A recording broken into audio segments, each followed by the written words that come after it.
Hey guys, before we start reading Sinners in the Hands of an Angry God, we're going to talk a little bit about Jonathan Edwards. Remember that name.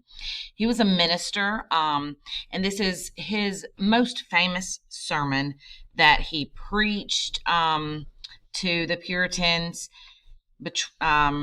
in the 1700s. He lived between 1703 and 1758. It says here, the sermons of Jonathan Edwards were so filled with fire and brimstone, a phrase symbolizing the torments of hell. If you've been to church, you've heard this. We know that fire and brimstone means, when a preacher is preaching about the wraths of God and hell and trying to, what we might say, scare you into heaven. And this is the way that he preached. It was enough to make any 18th century Puritan shake in their shoes. It made them scared. He was, he wasn't just a mean guy. He was also a man who believed in science and reason, who saw the physical world the proof of God's presence and will. But be sure to watch the video on the Week 5 agenda to get a better idea of who Jonathan Edwards was as a person and a minister. This is just an excerpt of from Sinners in the Hands of an Angry God. So he delivers this famous sermon to a congregation in Enfield, Connecticut in 1741. He spoke quietly and without emotion. According to one account, he read the 6-hour work in a level voice, staring over the heads of his audience at the bell rope that hung against the back wall as if he would stare it in two. That has to be a little terrifying. So he doesn't show any emotion. He, if you've ever been to church or, especially listen to preachers that, some preachers can get very, into their sermon. They start, their voices get higher. They yell a little bit. They might cry a little bit. But he seemed very level in reading this sermon to them.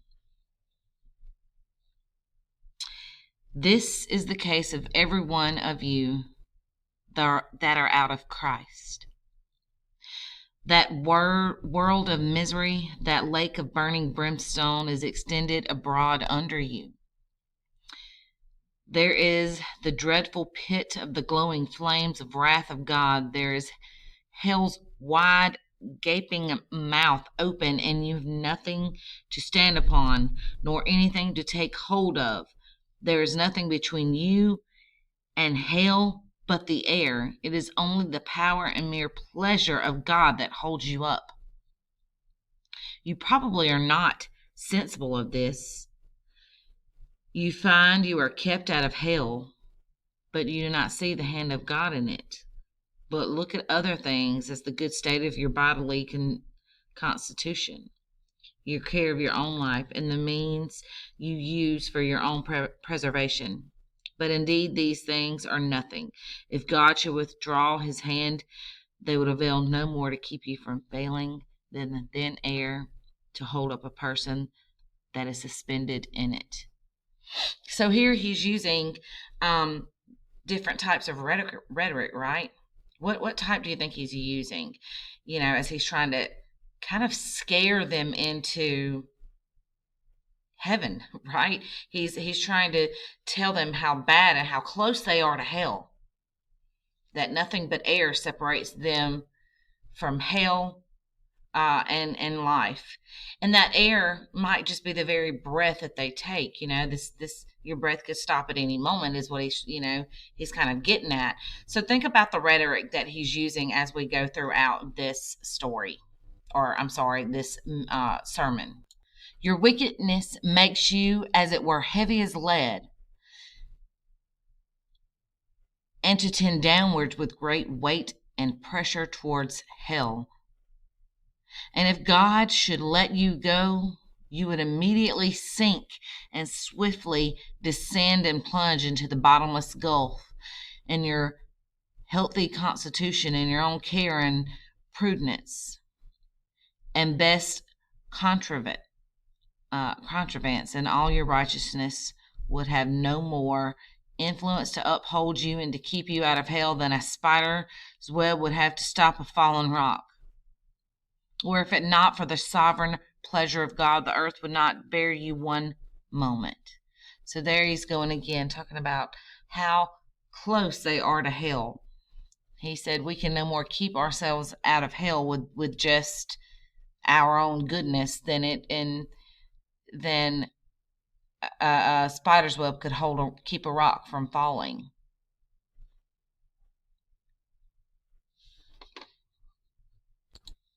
The world would spew you out were it not for the sovereign hand of him who hath subjected it in hope. There are black clouds of God's wrath now hanging directly over your heads, full of the dreadful storm and big with thunder. And were it not for the restraining hand of God, it would immediately burst forth upon you. The sovereign pleasure of God for the present stays his rough wind, and otherwise it would come with fury, and your destruction would come like a whirlwind, and you would be like the chaff of summer threshing floor. The wrath of God is like the great waters that are dammed for the present. They increase more and more, and they rise higher and higher till an outlet is given, and the longer the stream is stopped, the more rapid and mighty is its course when once it is let loose. So there he's using a simile. The wrath he's comparing with the wrath of God is like waters that have been dammed up, and once you let them loose, they can be strong and fierce. It is true that judgment against your evil works has not been executed hitherto. The hoods of God's vengeance have been withheld, but your guilt in the meantime is constantly increasing in your every day, treasuring up more wrath. The waters are constantly rising and waxing more and more mighty. And there is nothing but the mere pleasure of God that holds the waters back, that are unwilling to be stopped and to press hard to go forward. If God should only withdraw his hand from the floodgate, it would immediately fly open, and the fiery floods of the furnace and wrath of God would rush forth with unconceivable fury, and would come upon you with omnipotent power. Omnipotent, we see that over there, means all powerful. When we think of God, the Christian God, we think of all seeing and all knowing. That's what omnipotent means, can see everything and do everything. And if your strength were 10,000 times greater than it is, 10,000 times greater than the strength of the stoutest, sturdiest evil in hell, it will be nothing to withstand or endure it. So again, he's using this similes and metaphors to compare how powerful God is and how weak humans are. The bow of God's wrath is bent and the arrow made ready on the string, and justice bends the arrow at your heart and strains the bow, and it is nothing but the mere pleasure of God, and that of an angry God without any promise or obligation at all, that keeps the arrow one moment from being made drunk with your blood. Thus all you that never passed under a great change of heart by the mighty power of the Spirit of God upon your souls, all you that were never born again and made new creatures, raised out from being dead in sin. So if you know anything about the Christian religion, when we speak of being born again, that means that you have asked, you've asked Jesus in your heart, and you're born again as a new Christian. You no longer live or abide by worldly things. And this is what he's referring to there. To a state of new and before altogether unexperienced light and life are in the hands of an angry God. However, you may have reformed your life in many things and may have had religious affections and may keep up a form of religion in your families and closets. And in the house of God, it is nothing but his mere pleasure that keeps you from being this moment swallowed up in an everlasting destruction. However, unconvinced you may be of the truth of what you hear, by and by you'll be fully convinced of it. So he's speaking here of he's using rhetorical devices again to try to convince them to turn their lives over. And if they aren't convinced now, he says, you will at some point when you die, right? But think about what rhetorical devices he's using here. Is he still using? He's using emotion, which is pathos. Is he using any logic here? Have we seen any logic? Look for that as we continue on, as well as credibility. Is he using any ethos? Those that are gone from being in these like circumstances with you see that it was so with them, for destruction came suddenly upon most of them when they expected nothing of it. And while they were saying peace and safety, now they see that these things on which they depend for peace and safety were nothing but thin air and empty shadows.